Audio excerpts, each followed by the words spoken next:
1989 Christmas season. ഒരുപാട് സിനിമകൾ അന്ന് തിയേറ്ററിൽ എത്തി. പക്ഷെ അതിൽ കുറച്ച് പ്രത്യേകതകൾ നിറഞ്ഞ കുറച്ച് സിനിമകളുണ്ട്.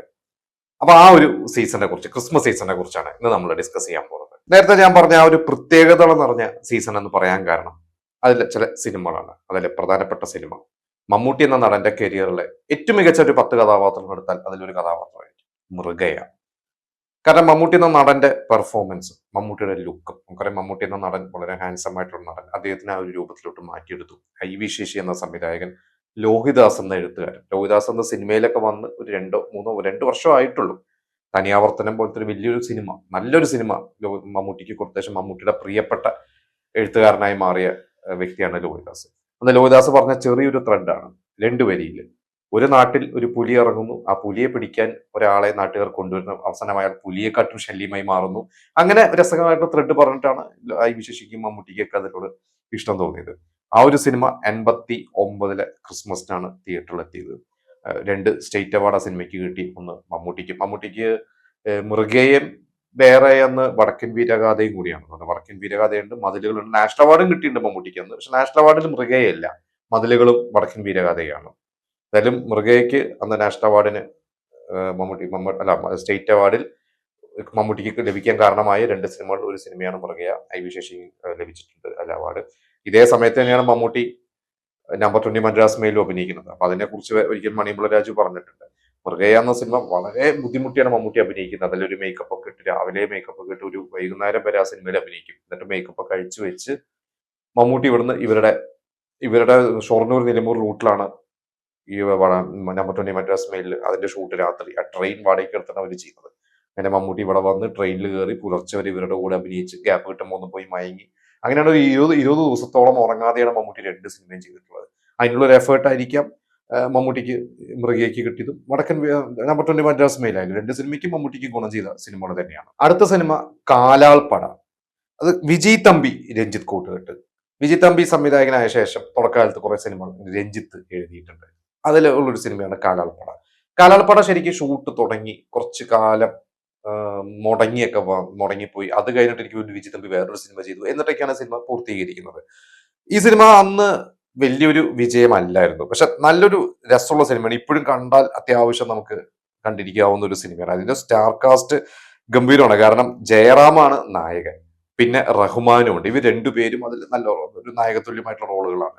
റഹ്മാൻ അപ്പോഴേക്കും തമിഴിലൊക്കെ അഭിനയിച്ച് തുടങ്ങിയ ഒരു സമയമാണ്. ഇതിൽ തിലകൻ ഒരു വില്ലൻ റോളാണ്. തിലകന്റെ മക്കളായിട്ട് രതീഷും സുരേഷ് ഗോപിയാണ്. സുരേഷ് ഗോപി ഇതിലൊരു നെഗറ്റീവ് റോളാണ്. അപ്പോഴേക്കും സുരേഷ് ഗോപി നായകതുല്യമായിട്ടുള്ള സിനിമകൾ, ഈ സിനിമ റിലീസ് ആവുന്ന സമയമായപ്പോഴേക്കും സുരേഷ് ഗോപി അത്യാവശ്യം നായകനായിട്ടൊക്കെ അഭിനയിക്കാൻ തുടങ്ങിയിട്ടുണ്ട്. അങ്ങനെ വലിയൊരു സ്റ്റാർട്ടം ഒന്നും കിട്ടിയിട്ടില്ല, പക്ഷെ അത്യാവശ്യം പടങ്ങളൊക്കെ ഉണ്ട്. അപ്പൊ ഈ ഒരു സിനിമയെ കുറിച്ചാണ് ഞാൻ വായിച്ചിട്ടുള്ളത്. ഇതിന്റെ അവസാനം ക്ലൈമാക്സ് ഒക്കെ ഷൂട്ടിംഗ് സമയത്ത് റഹ്മാനും ജയറാമും ഇതിൽ സുരേഷ് ഗോപിയും ഗുണ്ടകളൊക്കെ ആയിട്ടുള്ള ഒരു ഫൈറ്റ് സീക്വൻസിൽ റഹ്മാൻ സുരേഷ് ഗോപിനെ ഇടിക്കുന്നത് സുരേഷ് ഗോപിക്ക് താല്പര്യമില്ല, അതുകൊണ്ട് ജയറാം വേണമെങ്കിൽ എന്നെയൊക്കെ തല്ലിക്കോട്ടെ എന്ന് പറഞ്ഞ് അങ്ങനെ കുറച്ച് ഇഷ്യൂ ഒക്കെ ഉണ്ടായതായിട്ടൊക്കെ ഞാൻ വായിച്ചിട്ടുണ്ട്. എന്തായാലും ഈ ഒരു സിനിമ അന്ന് കുറച്ച് ഡിലേ ആയിട്ട് ഇറങ്ങിയതുകൊണ്ടായിരിക്കാം വിചാരിച്ച പോലെ അന്ന് തിയേറ്ററുകളിൽ ഏറ്റില്ല. അടുത്തൊരു സിനിമ ശശികുമാർ എന്ന ഹിറ്റ് മേക്കറുടെ സിനിമയാണ് നാഗപഞ്ചമി. അതിൽ സുരേഷ് ഗോപിയും സായ് കുമാറും ശോഭനയും ഒക്കെ അഭിനയിച്ചിട്ടുണ്ട്. ആ സിനിമ പക്ഷെ അന്ന് തിയേറ്ററിൽ പരാജയമായിരുന്നു. കാരണം ശശികുമാർ നമുക്കറിയാം ഹിറ്റ് മേക്കറാണ്. 70കളിലും 80കളിലൊക്കെ ഒരുപാട് ഹിറ്റ് സൂപ്രധാനം, പ്രേം നസീർ, മമ്മൂട്ടി, മോഹൻലാലും അതും എല്ലാവരും വെച്ച് ഹിറ്റുകൾ കൊടുത്തിട്ടുള്ളതാണ്. സായ് കുമാർ ആ വർഷം 89 ആ ഓഗസ്റ്റിൽ ഇറങ്ങിയ റാംജി റാവുലൂടെയാണ് സിനിമയിലോട്ട് വരുന്നത്. അത് കഴിഞ്ഞിട്ട് അദ്ദേഹം കമ്മിറ്റ് ചെയ്ത കുറച്ച് സിനിമകളിൽ ഒരു സിനിമയായിരുന്നു.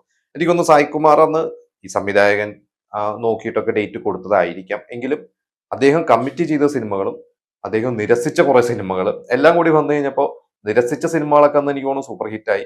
ഏതൊക്കെ സിനിമകളെന്ന് എനിക്ക് അറിയില്ല, ഞാൻ പല ആർട്ടിക്കിൾസ് വായിച്ചിട്ടുണ്ട്. പക്ഷെ അദ്ദേഹം കമ്മിറ്റ് ചെയ്ത സിനിമകളൊന്നും വിചാരിച്ച പോലെ ഹിറ്റില്ല. അതായിരിക്കും സായ് കുമാർ എന്ന നടൻ ഒരു നായകനായിട്ട് പിന്നീട് അദ്ദേഹത്തിന് അങ്ങനെ ശോഭിക്കാൻ പറ്റാതിരുന്നത്. എന്തായാലും നാഗപഞ്ചമിയും റാംജി റാവു കഴിഞ്ഞിട്ട് അദ്ദേഹം കമ്മിറ്റ് ചെയ്ത ഒരു സിനിമയായിരുന്നു. ആ സിനിമ വിചാരിച്ച പോലെ ഇന്ന് തിയേറ്ററിൽ ഏറ്റില്ല. മറ്റൊരു സിനിമ എന്ന് പറയുന്നത് ന്യൂസ്. സുരേഷ് ഗോപി, ഷാജി കൈലാസിന്റെ ആദ്യത്തെ സിനിമ. ഒരുപാട് വർഷക്കാലം അസോസിയേറ്റ് ഡയറക്ടറായിട്ട് പ്രവർത്തിച്ച ഷാജി കൈലാസ് ഡയറക്ട് ചെയ്ത സിനിമ ന്യൂസ്. നല്ലൊരു സിനിമയാണത്. നമ്മൾ ഇന്നും കണ്ടു കഴിഞ്ഞാൽ നല്ലൊരു സിനിമ. ഒരു പ്രൈവറ്റ് ഡിറ്റക്റ്റീവ് ഒക്കെ ആയിട്ടുള്ള സുരേഷ് ഗോപിയുടെ അതിൽ കുറെ മഹേഷ്, ബൈജു, അങ്ങനെ കുറച്ച് കോളേജ് സ്റ്റുഡൻസും ഒരു മർഡറും അത് അന്വേഷിക്കാൻ സുരേഷ് ഗോപി വരുന്നതും അങ്ങനെ നല്ല രസമുള്ള ഒരു സിനിമ തന്നെയായിരുന്നു ന്യൂസ്. ഷാജി കൈലാസ് എന്ന സംവിധായകനും ഒരു പേര് കിട്ടി ആ ഒരു സിനിമയ്ക്ക്. പക്ഷെ അങ്ങനെ ഭയങ്കര സൂപ്പർ ഹിറ്റ് അല്ല, പക്ഷെ നല്ലൊരു പേര് കിട്ടിയ ഒരു സിനിമ തന്നെയായിരുന്നു ന്യൂസ്. എനിക്കൊണ്ട് കുറച്ച് കാലം എടുത്തു ആ ഒരു സിനിമ തിയേറ്ററിൽ എത്താനും ഒക്കെ ആയിട്ട്, ഷൂട്ടൊക്കെ തുടങ്ങിയിട്ട്. എങ്കിലും നല്ലൊരു സിനിമ തന്നെയായിരുന്നു ന്യൂസ്. പിന്നെ ഒരു സിനിമ ലയനം. ലയനം എന്ന് പറയുന്ന സിനിമ തുളസീദാസ് എന്ന സംവിധായകന്റെ സിനിമ. സിൽക്ക് സ്മിത, ഉർവശിയുടെ അനിയൻ അതിൽ അഭിനയിച്ചിട്ടുണ്ട്. ലയനം ഒന്ന് സൂപ്പർ ഹിറ്റ് ആയിരുന്നു. പിന്നെ അതൊരു എ സർട്ടിഫിക്കറ്റിലെ ഒരു സിനിമ ആയതുകൊണ്ട് ആ രീതിയിൽ യുവാക്കളൊക്കെ അന്ന് ഇടിച്ചു കയറിയിട്ട് ആ സിനിമ സൂപ്പർ ഹിറ്റ് ആക്കിയതാണ്. പക്ഷെ ലയനം കഴിഞ്ഞിട്ട് പിന്നീട് തുളസിദാസ് അത്രത്തെ സിനിമകളൊന്നും ചെയ്തില്ല. അദ്ദേഹം പറഞ്ഞു അദ്ദേഹത്തിന് അതുപോലത്തെ സിനിമകളൊക്കെ ചെയ്യാനാണ് ഒരുപാട് ഓഫേഴ്സ് വന്നത്. പക്ഷെ അദ്ദേഹം അവിടെ സ്റ്റോപ്പ് ചെയ്തിട്ടാണ് പിന്നെ കൗതുക വാർത്തകൾ എന്ന സിനിമ സംഭവിക്കുന്നു. അത് കഴിഞ്ഞ് പിന്നെ നമുക്കറിയാം കുറെ കോമഡി സിനിമകളൊക്കെ ചെയ്തു. മോഹൻലാലിനെ മമ്മൂട്ടിനെ വെച്ചൊക്കെ സിനിമകൾ അദ്ദേഹം ചെയ്തിട്ടുണ്ട്. അപ്പൊ ഇത്രയും സിനിമകളാണ് അന്ന് തിയേറ്ററുകൾ പ്രധാനമായിട്ട് എത്തിയത്, മലയാളം സിനിമകൾ. ഇതില് സൂപ്പർ ഹിറ്റ് ആയത് ഏതാന്ന് ചോദിച്ചു കഴിഞ്ഞാൽ ലയനം എന്ന് തന്നെ പറയേണ്ടി വരും. എനിക്ക് തോന്നുന്നു തൃശ്ശൂർ രാമദാസ് തിയേറ്ററിലാണ് അന്ന് ആ സിനിമ ഇറങ്ങിയതെന്ന് ഞാൻ എവിടെയോ ഒരു പോസ്റ്റർ ഞാൻ കണ്ടതായിട്ട് എനിക്ക് ഓർമ്മയുണ്ട്. ബാക്കി സിനിമകളൊക്കെ ന്യൂസും ആണ് കുറച്ചെങ്കിലും പിന്നെ ഓടിയിട്ടുള്ളത്. പിന്നെ കാലാളപ്പട അന്ന് വലുതായിട്ട് വിജയിച്ചില്ല, നാഗപഞ്ചമി വിജയിച്ചില്ല.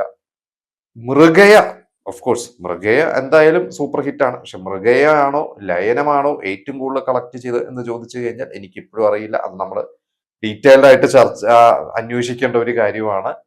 പക്ഷെ ഒരു കമേഴ്ഷ്യൽ സിനിമ എന്ന രീതിയിൽ എന്തും കൊണ്ടും മൃഗയ തന്നെയാണ് ആ ഒരു വിന്നർ. ഫാമിലി ഓഡിയൻസ് ഒക്കെ കയറിയ ഒരു സിനിമ മൃഗയ തന്നെയാണ്. പക്ഷെ അതോടൊപ്പം നമുക്ക് ലയനത്തിന്റെ കാര്യം മറക്കാൻ പറ്റില്ല. അപ്പൊ എന്തായാലും ഇത്രയും സിനിമകൾ, നിങ്ങൾ കണ്ട സിനിമകൾ, നിങ്ങൾ അന്ന് തിയേറ്ററിൽ കണ്ട സിനിമകളും അല്ലാതെ നിങ്ങൾ DVD-യിലോ യൂട്യൂബിലൊക്കെ നിങ്ങൾ കണ്ട് ഇപ്പോഴും നിങ്ങൾ റിപ്പീറ്റ് ആയിട്ട് കാണുന്ന ഈ കൂട്ടത്തിൽ സിനിമകൾ ഏതാണെന്ന് വെച്ചാൽ അത് നമുക്ക് കമന്റ് ചെയ്യുക.